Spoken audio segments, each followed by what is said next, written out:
So, a pleasant day to all of us. Today, my presentation is all about the futsal game. Futsal game, I have a brief history of the futsal game, and futsal is a small-sided version of a football that is played worldwide on a smaller pitch and mainly played indoors. Its name is an apparent cue of the Portuguese football de salão, which can be translated as whole ball. Its origins are in the South America. FIFA governs the game of futsal worldwide, and through its member federations is committed to developing the game. During the sport's Second World Championships held in Madrid in 1985, the Spanish name Football Sala was used. So dati po ang name ng football is Football Sala. Then I translate siya sa name na futsal. Since then, all other names have been officially and internationally changed to futsal. So maraming tawag that time. Noon, ang tawag sa kanya sa larong football is Football de Salão, which can be translated as whole football. Tinawag na whole football kasi bola ang ginagamit by the playing into the hole, sa ground lang. Hindi kinakailangan na yung ground na paglalaroan mo is sobrang lawak. And then, napalitan din siya ng football sala. But, napalitan siya worldwidely na ang tawag na ngayon, this present time, is futsal na. Sinapalitan internationally. It was developed in Brazil. Take note, it was developed in Brazil and Uruguay in the 1930s and 1940s. Na-develop po siya ng bansang Brazil and the Uruguay in 1930s until 1940s. As a solution to the lack of the available football fields in Brazil, futsal is played at an early age with players, developing the skills required for both the game indoor and outdoor versions of the game. So, si futsal po na laro is hindi lang nilalaro ng mga may edad na, kundi nilalaro siya ng mga person or ng mga at the young age. Siguro yung mga either 10 or 9, 8 below yung mga magagaling or may skills sa larong ito. So, many of the world's leading football stars played futsal first and then have moved on to playing the outdoor version of our wonderful game. So, dati nilalaro lang siya sa indoor. Indoor means nasa loob lang siya, hindi siya ginagawa siya sa or piniplay sa labas. Ngayon, piniplay na din siya to outdoor. Sa mga panlabas, gaya sa field, just like that. Futsal is played between two teams of 5 players each, one of whom is a goalkeeper. Unlimited substitutions are permitted. The game is played on a hard court surface limited by lines. Some early forms of the game had walls to bounce the ball off, which does not rely upon the player's ability to control the ball. Futsal is also played with a smaller ball with less bounce than a regular football.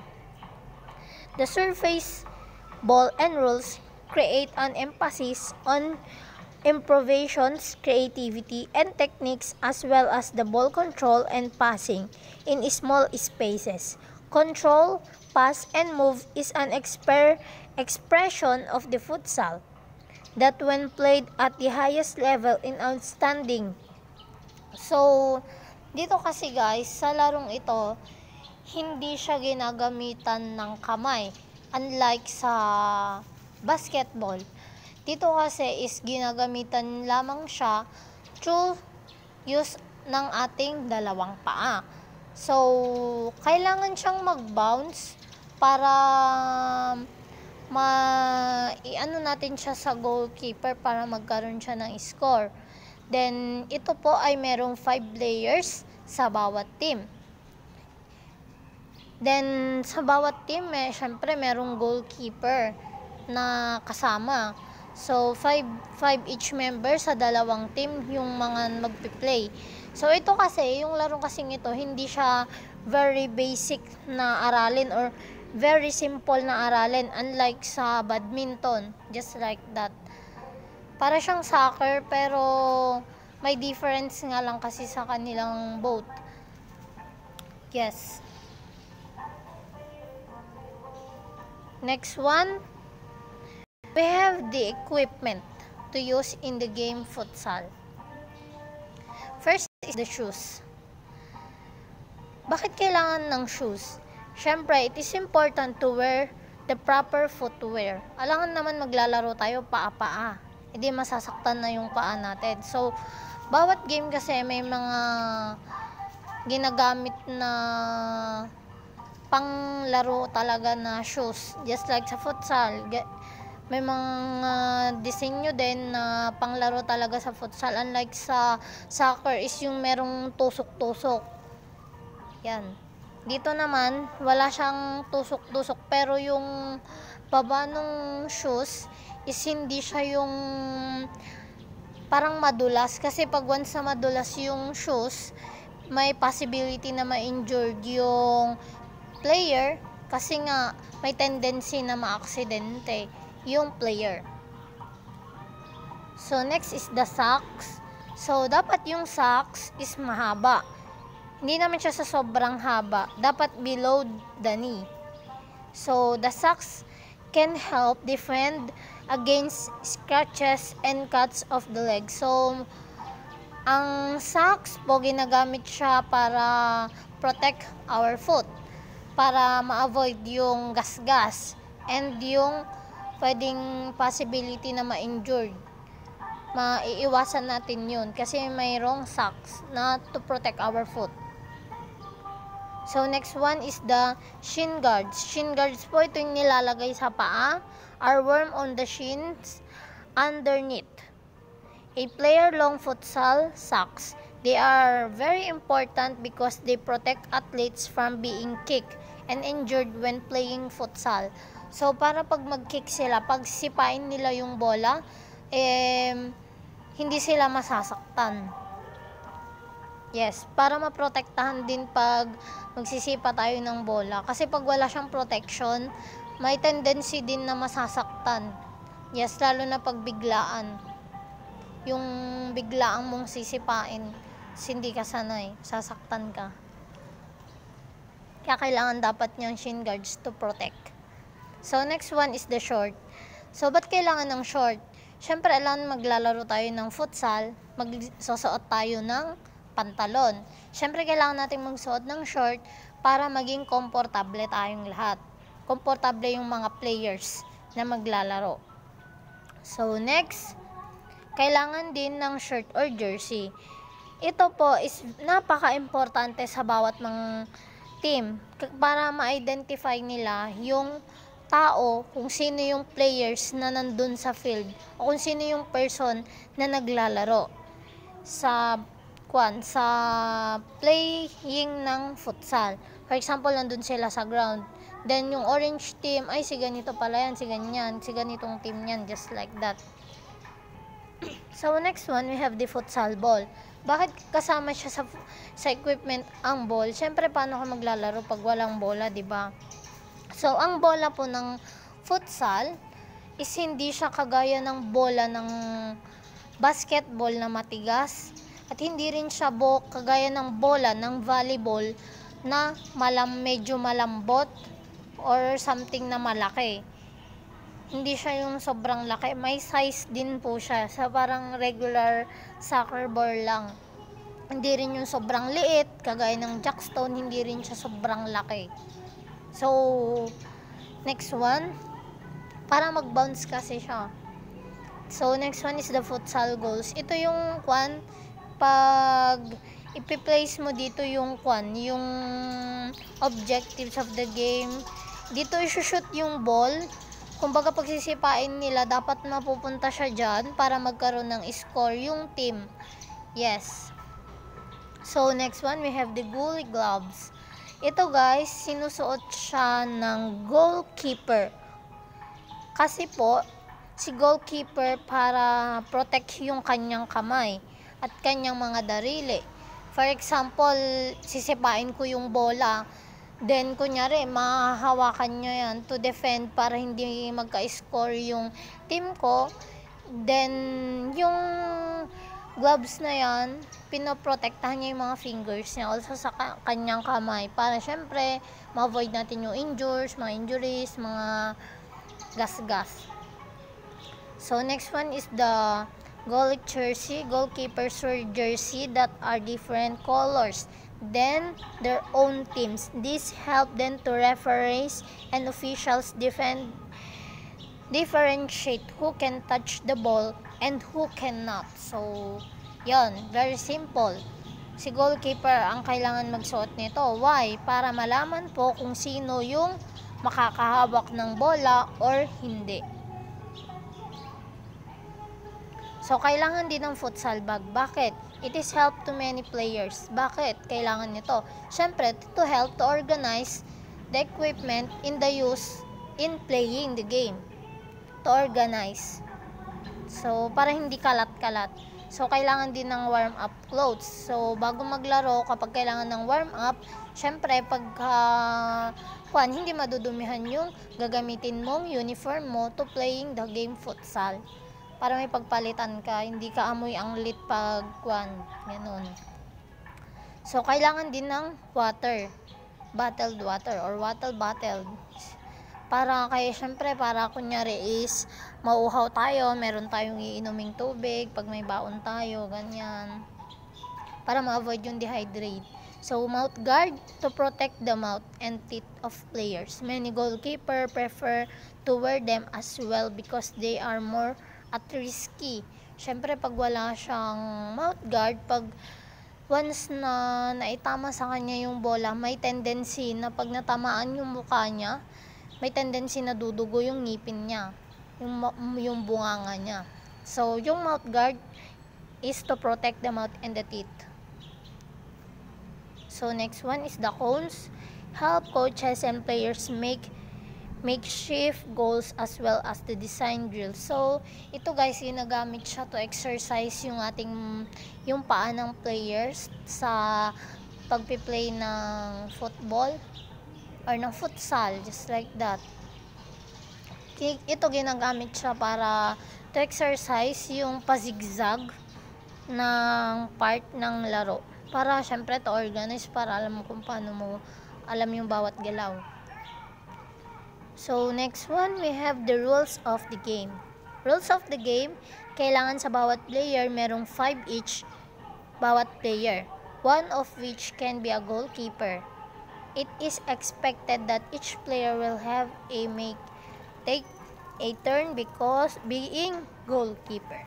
So, kailangan ng goalkeeper. Syempre naman, kailangan yan. So, dapat bawat team meron ding 5 each member. Gaya ng nabanggit ko kanina. So, ang mga coaches will organize the game. So, organize the game kasi sila yung magli-lead dito sa mga players niya. Just like the leadership. Kumbaga hindi mabubuo or hindi magiging successful ang isang teamwork kung walang mamumuno rito. Syempre, kailangan ng mamumuno para may magli-lead sa mga member or sa team. So, subs on fly like hockey. So, syempre, yung kasi dito, hindi kailangan nung paliparin yung bola. Hindi naman yung syempre, ma-outside na yun. Diba? Sabi dito, no offside. So, bawal siyang sobrang lipad kasi may tendency na ma-offside. The goalkeeper punts, ball must be stay below head height. Otherwise, possession and a free kick will be awarded to the opposing team. So, kailangan dapat si goalkeeper is stay below head. So, dapat dun lang siya sa below head niya. Or otherwise kasi, yung magiging score nung team na yun, na score sana nila, mapupunta sa another team. So, we have the no slide tackles. Players must not go around to steal possession back. So, kumbaga, bawal silang bumalik by the use of slide tackles. So, no throw-ins from the sides or sidelines. Instead, the ball is placed on ground and passed in the teammate with the foot. Kailangan dapat yung pagpasa ng bola is gagamitin ng mga paa. Bawal gamitin ng kamay kasi nga futsal.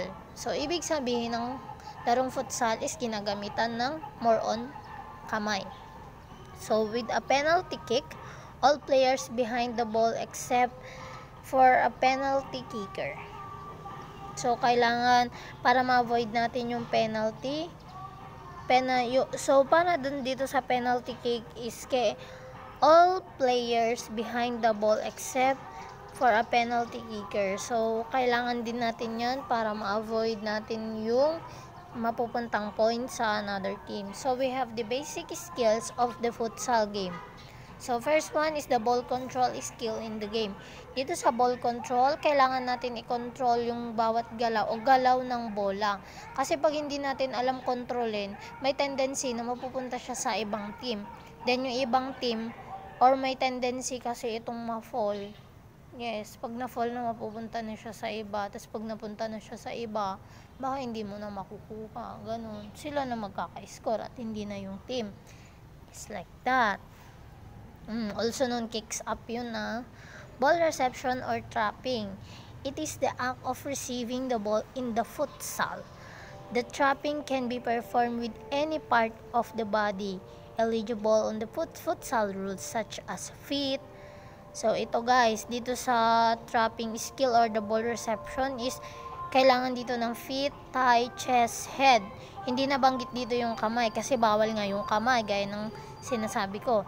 The main and most indicated technique for receiving or trapping the ball in futsal is the stepping, which can when the futsal player dominates the ball by stepping on it with the sole of the foot.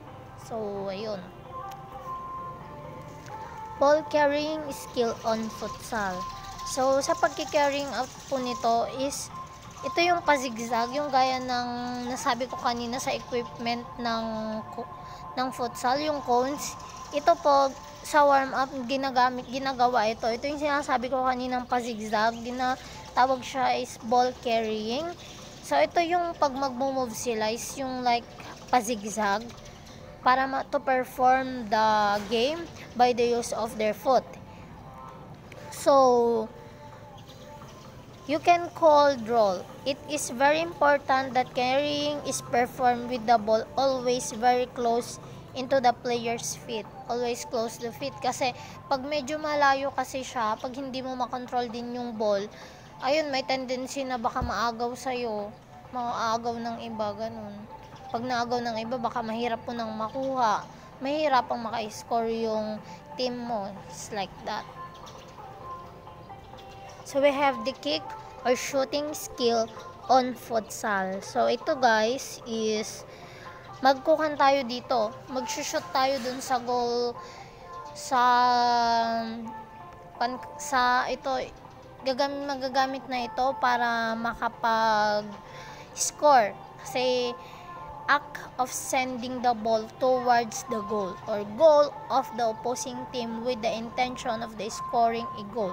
The kick can be performed with any part of the body allowed by the rules of the futsal.